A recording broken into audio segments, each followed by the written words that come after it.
Practice sessions are vital for the continuing development of the car, but if you need to, you can choose to simulate the session instead. It won't be as effective as having you behind the wheel directly, but it's better than missing the session entirely. Okay, welcome back to the third episode of F1 2019 career mode. Today we'll be heading out to Bahrain. As you can see, we do have some development failures. Just the engine, which is such pain because the engine is definitely the weakest part of our car. So on the straights we really are no good. And Claire, shut up. No, not Claire, Emma, sorry. But now Emma, shut up. Yeah, I'm going to repurchase the engine development with the R&D points we have. And yeah, head straight on out to qualify.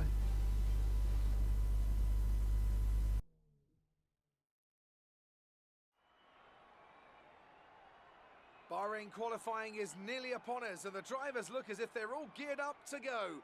I expect we'll be getting underway very shortly. This has been an exciting track in times gone by, and typically it entertains the moment the lights go out. Turn 1's always a consideration for this race. It's certainly a difficult one to get right when surrounded by other cars, but the race isn't won or lost there. You've got to be smart, get through, and hope your rivals get into trouble and not you.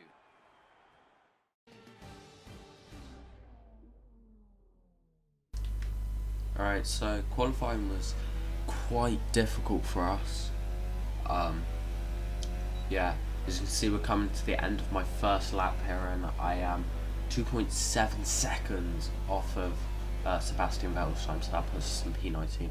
It's really no good, so obviously went out for a second lap to try and get a better time. As you can see here, coming in around the final bend, just about 2/10 of Delta, but that does not move us up any positions. So I decided I'm going to go for one last lap, so I didn't have enough time to go back in, refuel, change tyres and come back out. So as you can see, I'm coming down a bit under the Delta, but as we go around the corner I go positive, but then I go back down under, and unfortunately we run out of fuel just before the line, which could have probably been an improvement lap, but yeah, we ran out of fuel and no improvements to be made at this end of the session there. So Gasly in Q1 ends up P11, so once again way ahead of us in qualifying, and just absolutely, you know, doing us on. But Vettel goes first, and Verstappen at the third, but obviously this all really doesn't mean anything in the whole grand scheme of things. But we finished P19, just ahead of Robert Kubica and just behind George Russell. Yeah, so now just before we start the race, looking at some R&D development, I decide to go for the chassis upgrade just because the chassis is our second weakest part on the car, as you can see there. But yeah, let's just get straight on into the race.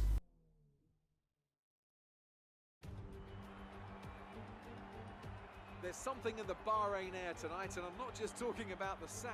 Our brightest minds have thrust their brightest ideas into the spotlight of the Sakhir circuit this evening as we look ahead once more to a Grand Prix that has thrilled us so consistently in the past. We go racing today around 3.36 miles of the magnificent Bahrain International Circuit, with 15 corners and 2 good passing opportunities into turns 1 and 4. Keep an eye out for drivers locking the front left tyre into the tricky braking zone of turn 10.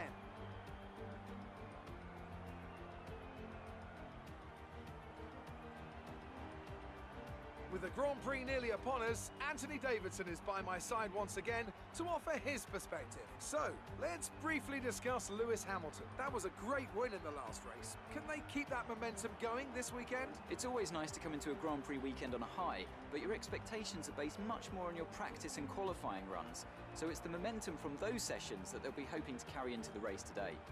Off the back of a fantastic qualifying session, it's time to see how our starting grid looks for today's race. Lewis Hamilton lines up on pole position, edging out Max Verstappen, who'll start from P2. Looking at the rest of today's grid, we have Bottas, Vettel, Charles Leclerc and Faber, Albon, Norris, Sainz and Kimi Raikkonen, Gasly, Butler, Lance Stroll and Perez, Ricciardo, Magnussen, Roman Grosjean and George Russell. Byrne and Robert Kubica takes the last spot on the grid. Now it's almost time to lights out, so let's go down to the track.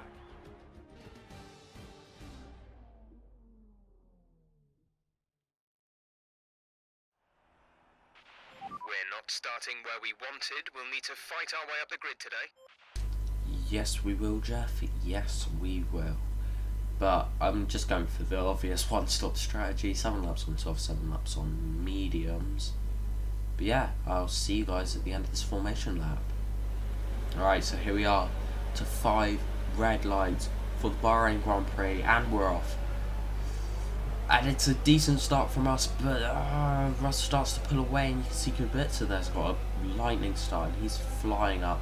As we now move to the inside line, up to the inside of the 2 Williams.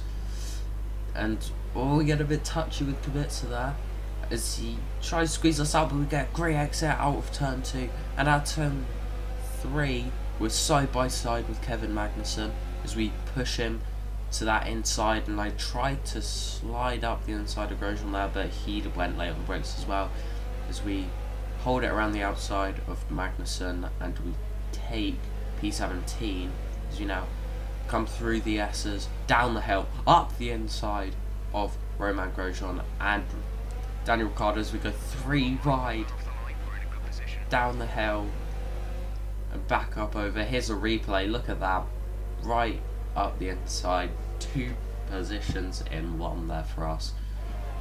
So really good first lap there so far, as we now have to try to catch up to Sergio Perez, because there's a big group there who really help us get some points, but we're just gonna have to not run wide like that. But we also do have the pressure from Grosjean behind, so we now move on to lap 2 as we get on the curb a bit. The back end flies out there, and here's a replay of that. Look at that, the back end absolutely swings. We fully drifted around the turn there, and as now we come out, but we actually did still get a decent enough exit as we continue on our charge for Perez. But here on the back straight on lap 2, Roman Grosjean's getting close to the back of us as Lewis Hamilton goes and sets the fastest lap. We won't have DRS just yet, but DRS will be enabled right now. Race officials have enabled DRS. DRS is now available. As now Grosjean goes up our inside, we go late on the brakes to compensate for the time we lost, holding it around the outside, which then turns to the inside for turn 2, and we hold on to that P15. But then down the second straight, down to turn 4, he comes back at us, but we go so late on the brakes up the inside. We run it a bit deep. Roman Grosjean goes for the switch. We're just trying to hold him on there, but he gets ahead of us before the S's, but we fly around his outside there. Through the S's, as now we come down the hill. He doesn't go for a little cheeky shot at us, and we hold on to the P15 for now. I think there's plenty of life left in these for the moment. Alright, Jeff telling us the tyres have plenty of life left in them. As now on the final corner, Grosjean goes up our inside, giving us a bit of a friendly nudge there. As I'm looking for a bit of damage there, as we squeeze him really close to the wall there actually. We tuck him behind him as he does have DRS on us. And here comes Kevin Magnussen as well, the other Haas, as we go late on the brakes, up the inside of Roman Grosjean, just like we did at Australia. Late braking on him, flying around the outside of turn 2, on the inside for turn 3, and DRS on the exit of turn 3 now. It's come down to turn 4. All's good, but there goes Magnussen with a big dive on our inside there.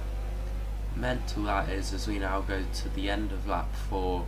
Closing up to Butler, but Magnussen's having a peek at us as he sort of followed us as we've began to catch up to Devon Butler here. And now we go outside. We could consider pitting early so they don't slow you up. Alright.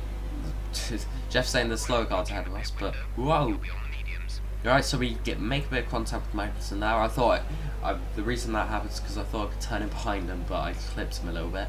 But Jeff's telling us that the cars ahead of us are slower, even though they're obviously pulling away. But now as we go through turn 4, holding ahead of Magnussen, and yeah, keeping that P15 alive as we now come down the second DRS zone, actually no, third DRS zone of the track, as Magnussen gets past us nice and easily, obviously.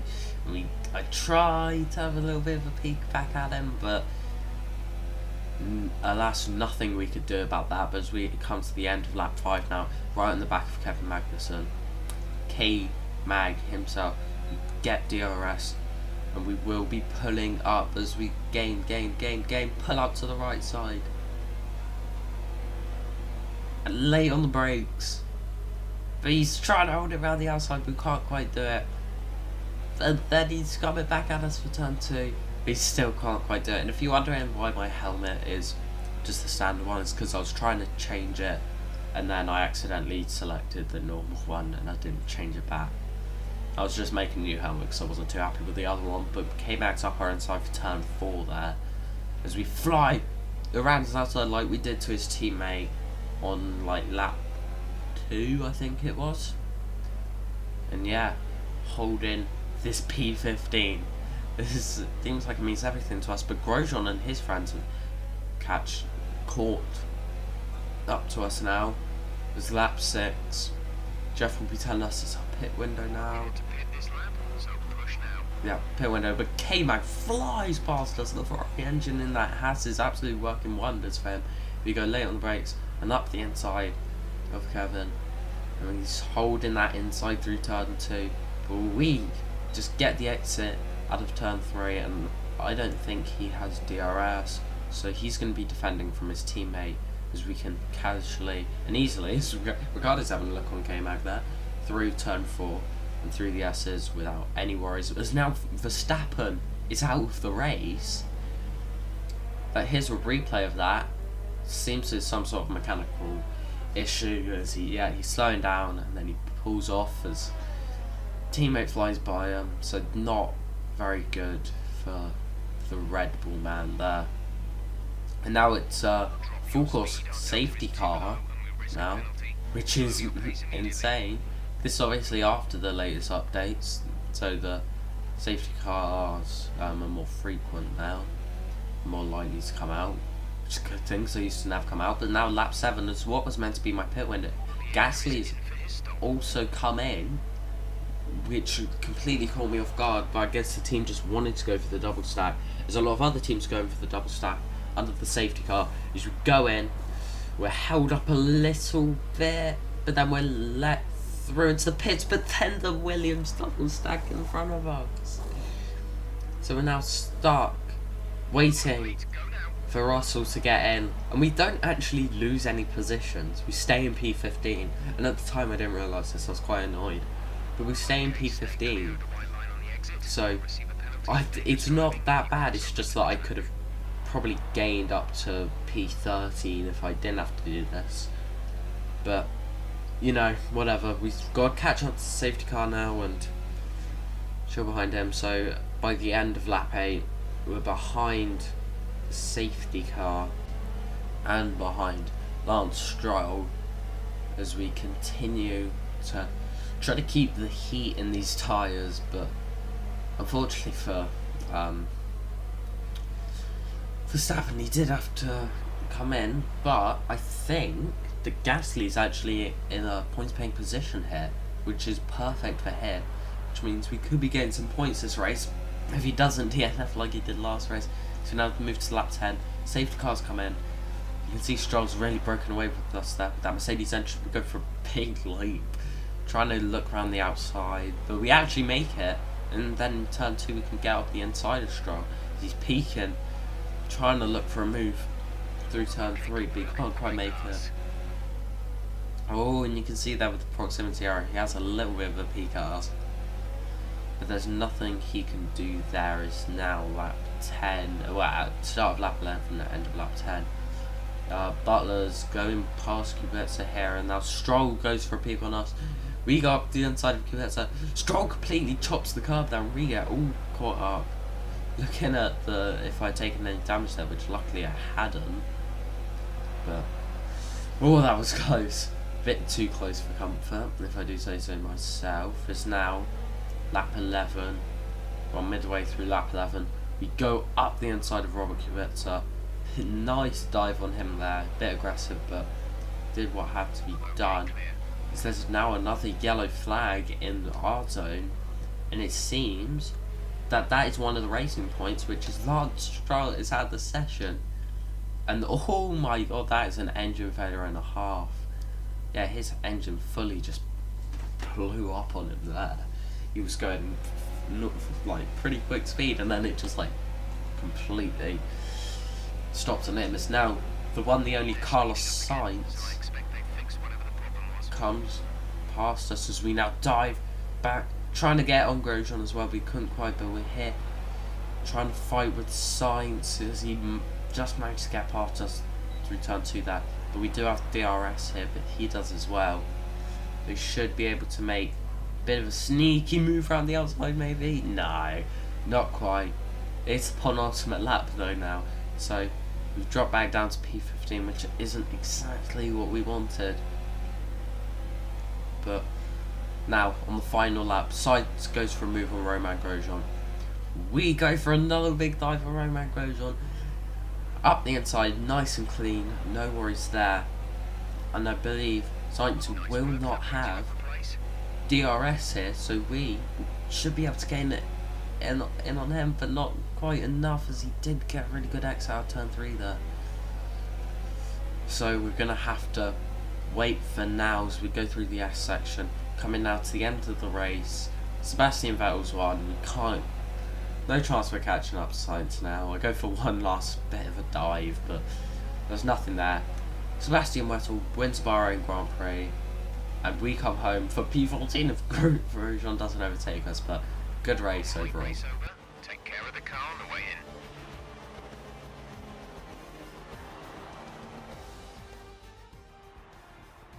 Here's our winner, pulling their Ferrari into Parc Fermé.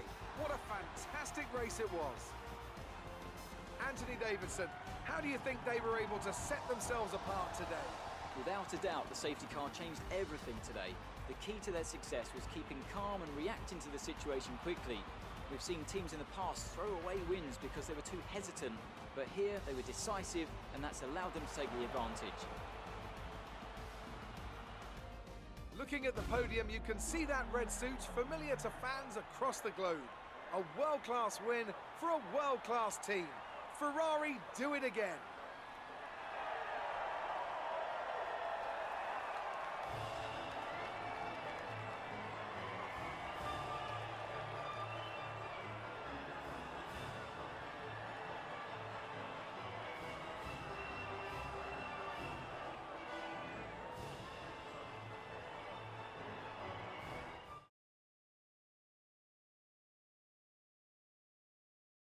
And after this round of the World Championship, here's how things look in the drivers' table. With that brilliant result, Sebastian Vettel secures top spot in the Drivers' Championship. Now, let's discuss, Ant. Who would you say is a contender for Driver of the Day? Well, it's got to be Kevin Magnussen. He displayed exceptional skill out on the track today and wasn't afraid to fight his way through the pack. It's time to see how things are shaping up in the Constructors' Championship. Ferrari take the lead at the top of the table. Meanwhile, Toro Rosso's strong weekend allows them to continue their march up the table. After an event like that, who knows what the sport has in store for us next time? Be sure to join us again as we continue to bring you the latest excitement in Formula One. Well, one hell of a race there, but Pierre gets a 9th, which means that we now have 2 points on the table, which is perfect for us, but we move down to P16 in the drivers' standings. Gasly moves up to P12, and we move up to P8 in the constructors. So, all around, good race. Good day today. Let's have your take on it. You gained a lot of positions during the race, didn't you? Yeah, I did, because lot of downforce. Do you have any comments about the collisions? Not really. There wasn't too many. Well, thanks anyway. Yeah, you better thank me. Anyway, qualify 19th wasn't 11th. I mean, was never going to happen, and we lose a ton of rep with everyone except for Williams. But I think to them, everyone's That's a great result. You did really very well. high reputation. I don't think we can have any complaints with that performance. Jeff seems happy with the performance, so I don't know why we lost so much. Respect, reputation, I mean, with the team. We do have a few R&D points that we can spend. I don't see if there's anything else to spend them on other than that rear downforce. We could maybe get some other stuff for like reliability, but I do get the rear downforce upgrade, and yeah, overall good racing. Thank you guys so much for watching this episode. If you did enjoy, like, subscribe, and yeah, see you on the next one. Peace.